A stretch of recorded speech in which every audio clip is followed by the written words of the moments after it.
은혜로운 찬양을 주님께서 기쁘게 받아 주신 줄로 믿습니다. 오늘도 하나님의 놀라우신 은혜와 예비하신 복이 사랑하는 성도 여러분에게 충만하게 임하시기를 주님의 이름으로 축복합니다. 올해는 3.1운동과 임시정부 100주년을 기념하는 역사적인 해인데, 하필이면 얄궂게도 일본의 공세로 인해서 나라가 뒤숭숭합니다. 제2차 세계대전의 새 전범국 독일과 이탈리아, 일본 중에서 그 당시 그 전쟁 패하고 나서 계속해서 그때 국가를 부르고 그때 국기를 개양하는 나라는 일본이 유일합니다. 즉 참여하거나 속죄를 하지 않는 것이죠.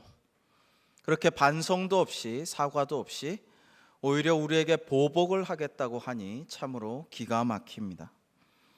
설상가상으로 북한도 좋은 분위기를 깨고 계속 도발을 함으로써 민족의 미래에 대한 우리의 희망의 먹구름이 드리워지고 있습니다. 그러나 우리는 하나님만이 유일하신 만왕의 왕이요 역사를 주관하시며 우리의 구주이심을 믿습니다. 우리는 만왕의 왕이고 우리를 주관하시는 하나님, 궁극적으로 우리를 심판하시고 믿는 자마다 구원해 주실 우리 하나님께 기도함으로 하나님의 도우심으로 승리하게 될 줄로 믿습니다. 그러므로 오늘 말씀 첫 번째 우리가 유념해야 할 것은 하나님께서 예수 그리스도의 얼굴에 있는 하나님의 영광을 아는 빛을 우리 마음에 비추어 주셨다라는 것입니다. 이번 주에 맞이하게 될 광복절은 참으로 일제 그 억압과 폭압 가운데 있는 우리 민족을 주님께서 자유와 해방으로 인도하여 주신 기념일이죠.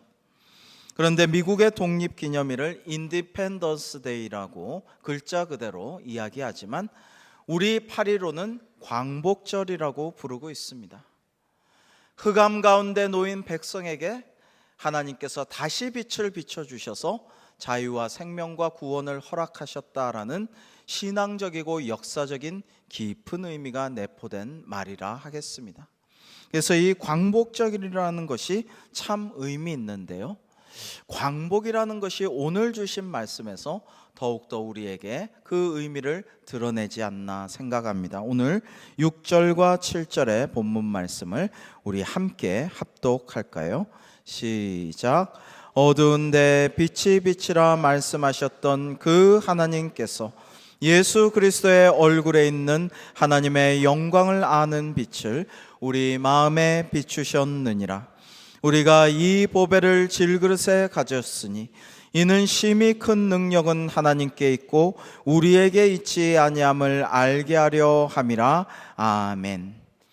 여러분, 이스라엘 백성을 애굽의 400년의 노예 생활과 바빌론의 70년 포로 생활에서 풀어주시고 구원하여 주신 분이 바로 우리 하나님이십니다. 그럼 과거에 우리 백성들을 구원해 주신 분은 누구이십니까? 어떤 나라나 어떤 지도자가 우리를 구원해 주었다라고 말할 수 있겠습니까? 아니요, 그렇지 않습니다. 그 나라나 그 지도자들은 하나님의 손에 사용된 도구일 따름입니다. 우리를 구원하여 주신 분은 오직 만왕의 왕이시고 역사의 주관자 되시는 우리 하나님이신 줄로 믿습니다. 여러분, 진정한 주권자가 누구입니까? 진정한 권세자가 누구이며 이 역사를 다스리시는 분이 누구십니까? 이분이 바로 우리 하나님이시라는 것을 우리가 확실히 믿어야 되는 것입니다. 이러한 신앙적인 관점을 가지고 우리 삶을, 우리 돌아가는 정세를, 우리 사회를, 그리고 역사를 바라볼 때에 우리가 바로 볼 수 있는 시각과 관점을 갖출 수가 있는 것입니다. 우리 스스로의 죄악들이 쌓여서, 그리고 외세의 부당한 침략으로 말미암아 우리가 한때 나라를 잃어버렸지만 하나님께서는 동방의 이스라엘이라고 할 수 있는 우리나라를 저버리지 아니하시고 다시 암흑 가운데 빛을 던져주셔서 우리가 광복과 해방을 얻게 하여 주신 것입니다. 하나님께서 우리에게 광복을 통해 자유와 해방을 주신 것은 이전과는 전혀 다른 새로운 삶, 하나님의 영광을 드러내고 예수 그리스도의 복음을 널리 전하는 그런 역사적인 사명을 우리에게 담당시키려고 우리를 그렇게 구원하여 주신 줄로 믿습니다.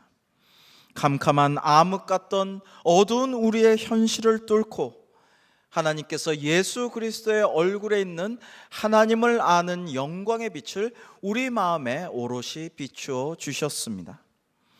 일제 억압의 흑암 가운데 다시 빛을 던져 주셔서 마침내 그 깜깜한 흑암이 물러나게 하여 주셨습니다. 그리고 생명과 구원의 빛으로 우리를 다시 광복의 길로 자유와 해방으로 인도하여 주신 것입니다. 우리의 정체성은 하나님의 보배를 가진 질그릇이라고 할 수가 있습니다. 여러분, 저와 여러분은 질그릇같이 연약한 존재예요.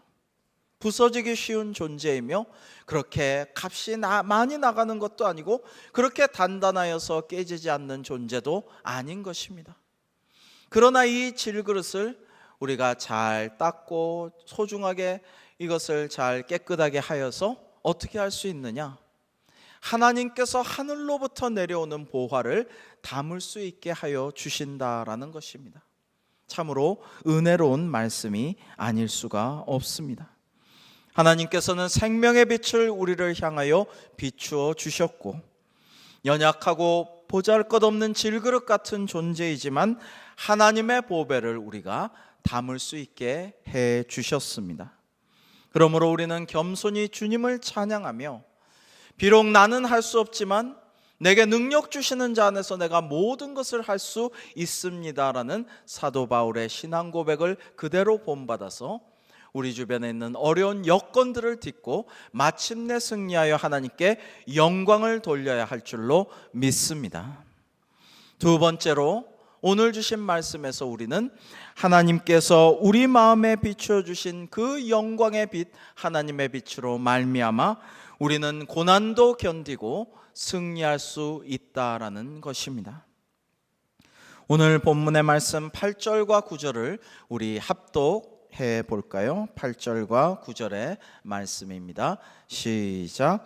우리가 사방으로 우겨쌈을 당하여도 쌓이지 아니하며 답답한 일을 당하여도 낙심하지 아니하며 박해를 받아도 버림받지 아니하며 거꾸러뜨림을 당하여도 망하지 아니하고 아멘.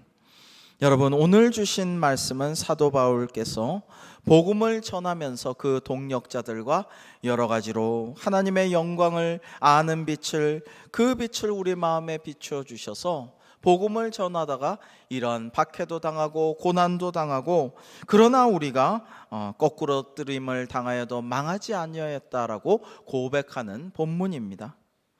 그러나 이것이 우리 민족에게도 또 오늘의 우리의 현실에도 그대로 적용되는 말씀이라고 저는 믿습니다.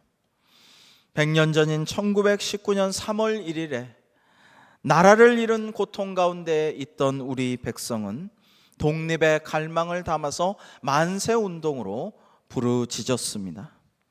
현실적으로 보면 너무도 막강한 일본 제국주의에 대항해서 할 수 있는 일이 없었습니다. 그러나 우리의 고통스러운 현실을 부르짖고 하나님께 기도하며 비폭력 무저항 만세운동으로 나아갈 때 하나님께서 우리의 기도를 들어주셨습니다. 특별히 이 운동을 주도한 것은 한국 교회였습니다. 그 당시 성도의 비율은 상당히 낮았음에도 불구하고 모든 조직과 그 전파하는 일들과 그리고 그 일을 주동적으로 한 것이 한국 교회예요. 그리고 이 운동이 끝난 후에 일제의 잔인한 보복 앞에서 한국 교회는 우리 결의를 위해서 민족의 십자가를 대신 지고 모든 고난을 몸소 당하였던 것입니다. 그로 말미암아 한국 교회는 3.1운동 이후에 진정한 민족교회로 거듭나게 되었습니다. 우리 민족을 정말 사랑하는 교회, 민족을 위해 기도하고 민족을 위해서 고난을 감수하는 교회라는 그러한 아름다운 이름을 얻을 수가 있었던 것입니다. 오늘 우리에게 더 이상 일제 억압 같은 고통이 없지만은 모든 것이 풍요롭고 자유로운 것 같은 이 시대에도 또 다른 압박과 박해와 고난이 우리에게 닥쳐오기도 합니다. 최근에는 생각지도 못한 일본의 공격이 우리에게 가해지고 있습니다. 한편으로는 우리가 영적인 눈으로 우리 자신을 돌아볼 때 이러한 것이 예수 그리스도의 얼굴에 있는 하나님을 아는 영광의 빛을 우리에게 우리 마음에 비추어 주셨는데 우리로 하여금 자유와 해방을 누리면서 서로 사랑하고 하나님을 더욱 사랑하고 우상을 버리고 주님께 영광 돌려드리기를 바랬는데 우리가 그렇게 하지를 못하고 바로 서지 못하고 공의의 하나님, 사랑의 하나님의 뜻을 올바로 실천하지 못한 결과일 수도 있겠다는 생각을 하게 됩니다. 그러므로 우리는 삶의 현실에서 힘들고 어렵기도 하지만 이 땅의 역사를 보시고 아파하시는 하나님의 우리를 향하신 선하신 뜻에 귀를 기울이고 순종하기를 다시 한번 다짐하고 우리가 잘못한 것이 있으면 회개하고 하나님께서 기뻐하시는 삶을 살아가야 할 줄로 믿습니다. 이것이 오늘날 교회의 사명이며 신앙인의 그리스도인의 책임이라 하겠습니다. 전 세계를 감동시켰던 저 독립선언서에 나타났던 3.1 운동의 정신은 100년 전에 발표된 것이지만 다시 보아도 참으로 신앙적이고 영적이며 깊은 의미를 담고 있습니다. 3.1 독립선언서를 읽어보면 전체 문맥에서 이것이 일본을 미워하고 증오하고 배타적으로 행동하는 것이 아님을 명백하게 천명하고 있습니다. 일시적 감정으로 욱해서 폭발한 그러한 운동도 아님을 나타내고 있습니다. 이 운동은 어디까지나 인류 평등의 대의와 인류적 양심과 인도적 정신과 전 인류 공동 생존권을 위하여 거시적이고 대국적인 관점에서 평화주의에 입각해서 일어난 운동임을 선언하고 있습니다. 그리고 이것은 교회가 주축이 되었고 그리스도인들의 기도로 말미암은 신앙적이고 영적인 운동이었던 것입니다. 오직 침략주의, 강권주의에 의해 야기된 부자연스럽고 불합리한 착오 상태를 바르게 고침으로 비록 일본의 온갖 잘못을 다 알고 있지만 그것을 죄 주려거나 책하려는 것이 아니라 일본인과 한국인 나아가 전 인류가 다 바르게 살 수 있는 길을 열겠다는 광명정대한 운동임을 표방하였습니다. 금일 5인의 착오는 정의, 인도, 생존, 번영을 위하는 민족적 요구니 오직 자유적 정신을 발휘할 것이요 결코 배타적 감정으로 일주하지 말라라고 선언하였던 것입니다. 그러므로 누가 누구를 억누르는 관계가 아니라 서로 공존 번영하는 평화적인 관계를 이루기 위해서 이러한 운동을 하였다라고 말하는 것입니다. 3.1 운동을 출세나 명예나 영달을 위해서 어떤 이데올로기를 위해서 정치적 목적을 위해서 한 사람은 없습니다. 그저 이 일을 해야만 했기에 나라와 민족을 위해서 나아가서 일본을 위해서 인류를 위해서 이것은 해야만 하는 일이었기에 일제 무서운 총칼에도 불구하고 목숨까지도 버릴 각오로 이 3.1 운동에 뛰어들었던 것입니다. 그리고 최후의 일인까지 최후의 일각까지 밀고 나갈 용기와 결의를 시행하였던 것입니다. 이러한 3.1 운동의 영성은 인도의 위대한 영혼이라고 하는 마하트마 간디의 아힘사 비폭력 운동, 샤티아그라 진리 파지, 진리를 잡으려는 그 운동에도 영향을 주었고 중국 오사 운동에도 선한 영향력을 미쳤습니다. 얼마 전에 교역자들과 함께 안중근 의사께서 돌아가시기 전에 갇혀있던 리순 감옥의 그 독방을 재현한 방을 가본 적이 있습니다. 안중근 의사는 사형 언도를 받으신 후에 내가 여기에 대해서 상고하지 않겠다. 대신에 사형이 집행되기 전에 나의 포부를 밝힐 수 있는 글을 쓰는데 그때까지 기다려달라고 해서 그렇게 하기로 약속을 받았습니다. 그러나 일제는 날로 영향력이 커져가는 안중근 의사를 두려워하여 약속을 어기고 속히 처형하였기에 안중근 의사께서 쓰려고 했던 동양평화론이라는 책은 서론과 목차만 쓴 상태로 중단되고 말았습니다. 그런데 이 동양평화론을 쓰시면서 안중근 의사는 정말 자신의 사상과 동북아 정세에 대한 그리고 인류의 미래에 대한 구상을 밝히기를 원했습니다. 비록 일제가 급히 처형하는 바람에 순국하셔서 다 완성하지는 못했지만 서문을 통해서 그리고 사형 직전에 일본 측 간수와의 회견을 통해서 자신의 동양 평화를 위한 5대 구상을 밝히시기도 하였습니다. 여기에 보면 국제기구를 통한 다국적 협력, 경제 통합, 집단 안보 등을 주장한 것이 눈에 띕니다. 이것은 유엔이나 EU가 나오기 수십 년 전이었는데 안중근 의사께서는 이런 구상과 비전을 보여주셨던 것입니다. 동양평화론의 서문에서는 일본의 청일전쟁과 러일전쟁을 이기고도 정말 너무나도 한반도의 평화를 위협하면서 우리를 강권적으로 침탈하는 이런 모습에 대해서 이렇게 한탄하고 있습니다. 슬프다 용과 호랑이의 위세로서 어찌 뱀이나 고양이 같은 행동을 한단 말인가. 지금 서양 세력이 동양으로 뻗쳐오는 서세동점 환란을 동양 사람이 일치단결해서 극력 방어함이 최상책이라는 것은 비록 어린아이일지라도 극히 아는 일이다. 그런데도 무슨 이유로 일본은 이러한 순리의 형세를 돌보지 않고 같은 인종인 이웃나라를 치고 우위를 끊어 스스로 방휼의 형세를 만들어 어부를 기다리는 듯 하는가. 한청 양국인의 소망은 크게 깨져버리고 말았다. 여기서 방휼지세라는 것은 조개와 도요새가 서로 물고 물리면서 꼼짝 못하고 있을 때 어부가 와서 조개와 도요새 둘 다 집어가 버린다라는 것입니다. 어부질이라는 말이 여기서 나왔습니다. 즉 우리 동양 사람들이 힘을 합해서 세계 평화에 기여해야 할 텐데 이것이 무슨 폭거냐 이런 말씀을 하신 것이죠. 안중근 의사는 당시 일본이 동아시아의 최강국으로서 서양 제국주의 세력이 밀려오는 것을 맞섰는데 주도적인 역할을 하는 것을 반대하지 않았습니다. 단지 우리나라를 침략하고 중국을 침략하고 패권주의 군국주의의 모습을 띠는 것을 경계하고 이것을 막고자 하였던 것입니다.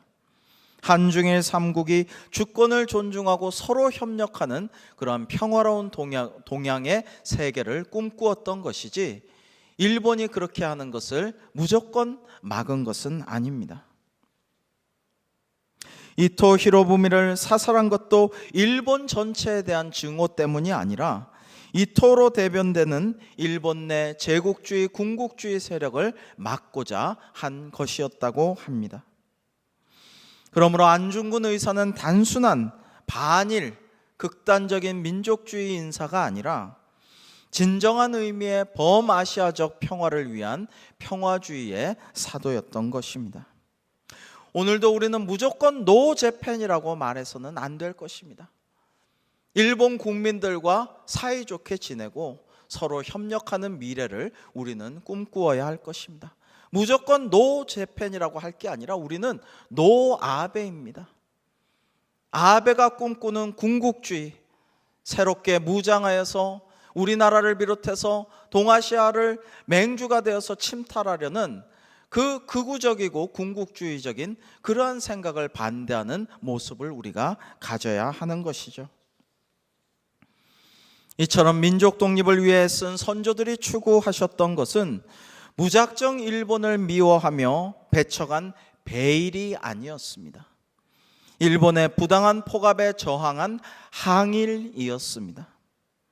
지금의 상황도 마찬가지이며 앞으로 우리는 또한 그렇게 나아가야 합니다. 우리는 이제 진정으로 일본을 극복하고 바로 설 수 있는 그 길을 향하여 나아가야 하는 것입니다.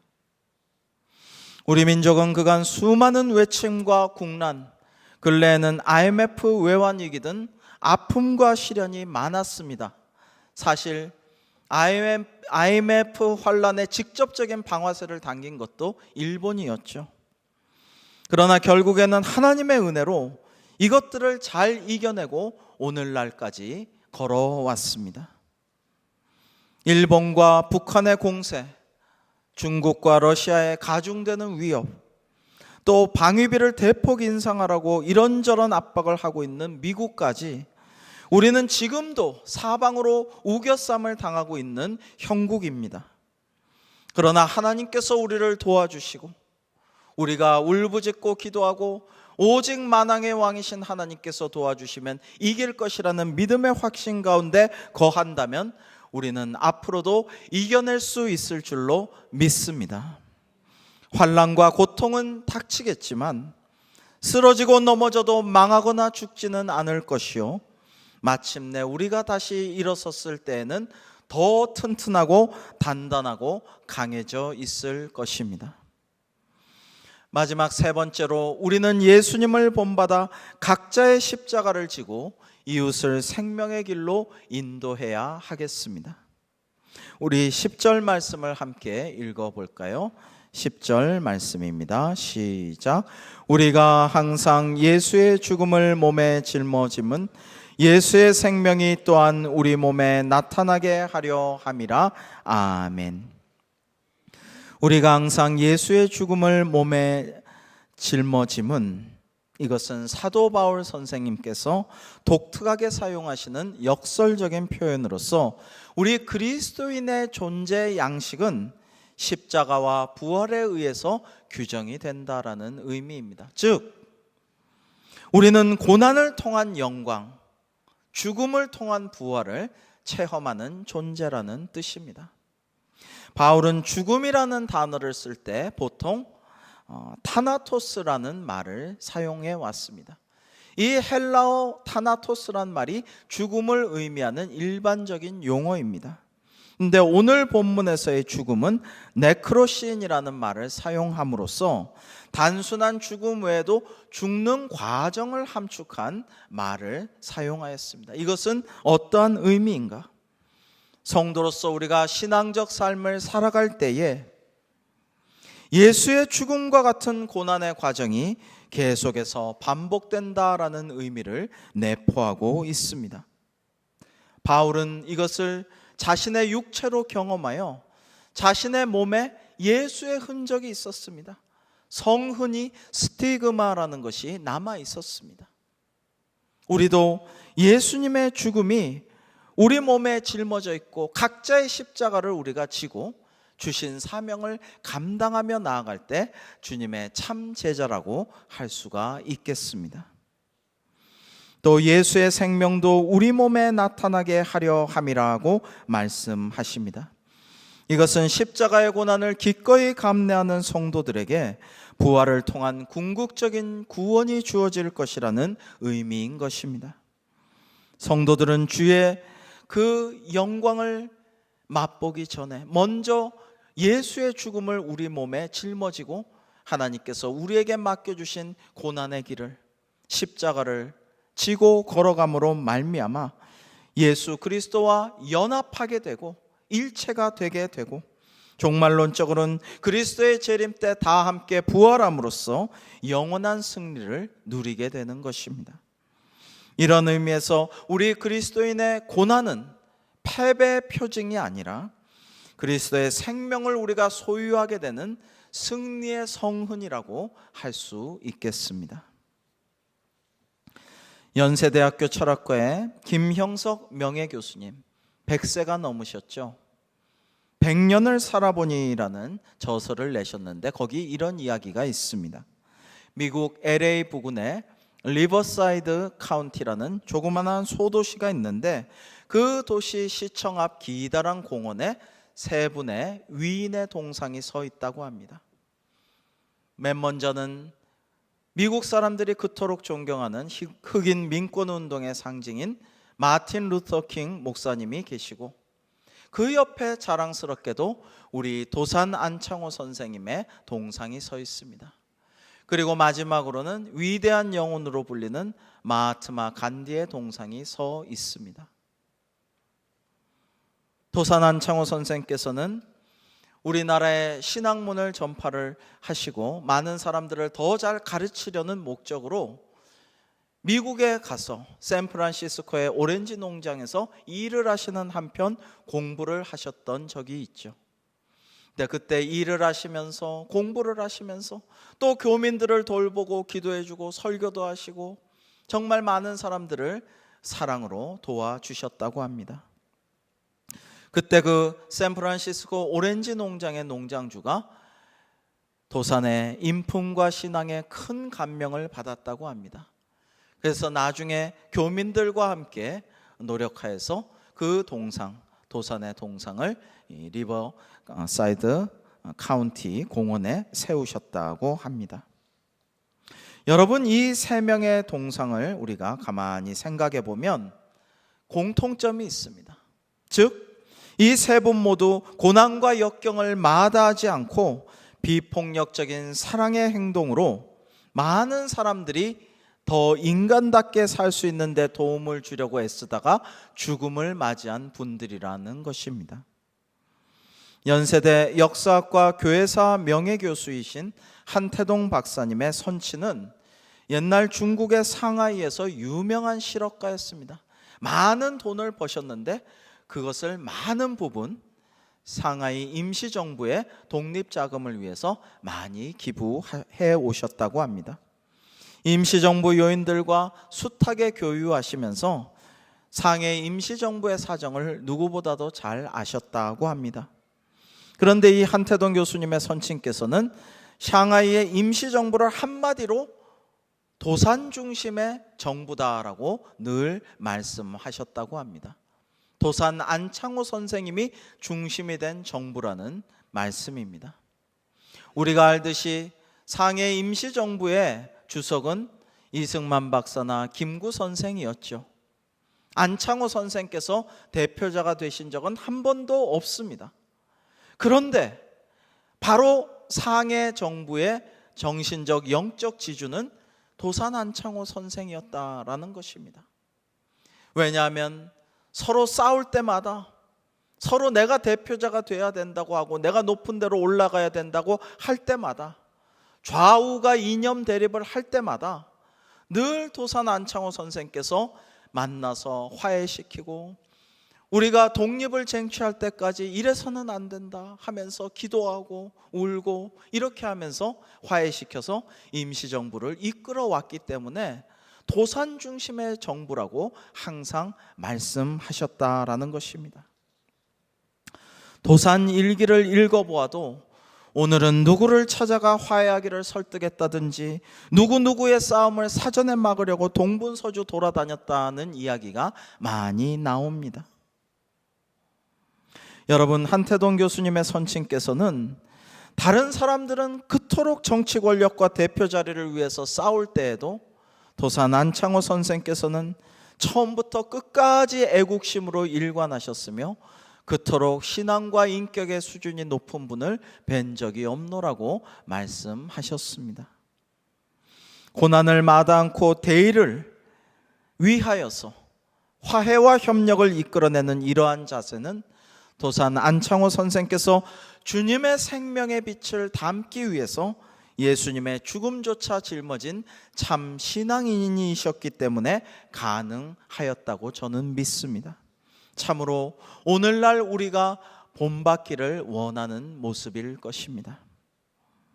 평안도 출신이던 김영석 교수님은 도산과 고향이 가까워서 그분이 머무시던 대보산 산장에 몇 차례나 가신 적이 있는데요, 도산께서 고문의 후유증으로 병원에서 돌아가시고 난 다음 해에도 산장을 찾아갔는데 놀라운 것을 발견하였습니다. 산장을 가는 그 좁고 험한 오르막길 양옆에 돌들이 가만히 보니까 다 세워져 있는 것이었어요.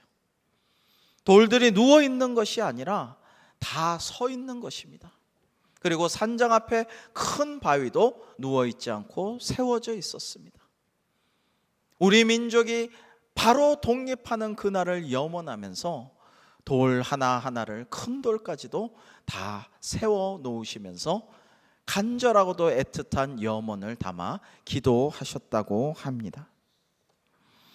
후에 김 교수님은 도산공원을 찾아가 선생님은 늘 우리 동포들이 잘 살기를 염원하셨는데 이제 우리나라가 잘 살게 되었으니 천국에서 마음 편히 계시면 좋겠습니다. 그리고 제가 살아있는 동안에 통일이 되면 다시 찾아뵙겠습니다 라고 기도를 간절히 하셨다고 합니다.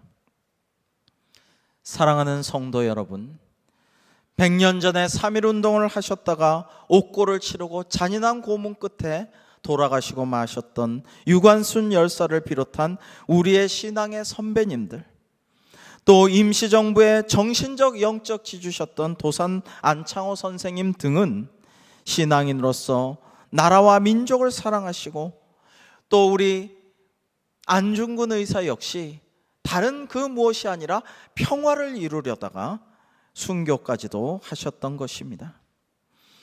이들은 예수의 생명이 우리 몸에 나타나게 하기 위하여 항상 예수의 죽음도 그 십자가도 몸에 짊어지려 하셨습니다.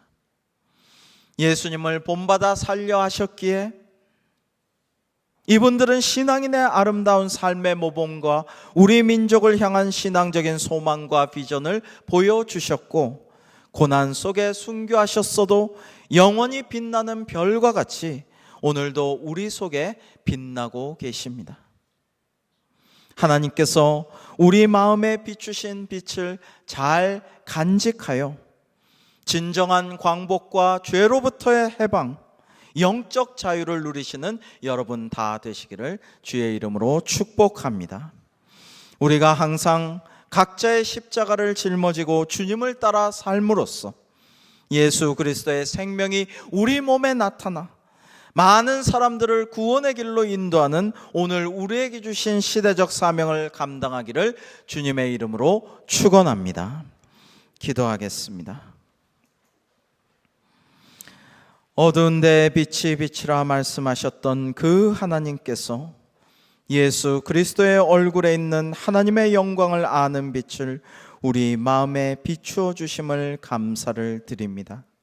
우리가 항상 예수의 죽음을 몸에 짊어지고 고난의 십자가를 주님을 따라 지고 감으로 예수의 생명이 또한 우리 몸에 나타나게 하시고, 우리가 일어나서 빛을 발하여 세상 사람들에게 복음을 전하고 죽어가는 영혼을 구원의 길로, 구원의 빛으로 인도하는 우리 모두가 되게 하여 주시옵소서. 예수님의 이름으로 기도하옵나이다. 아멘.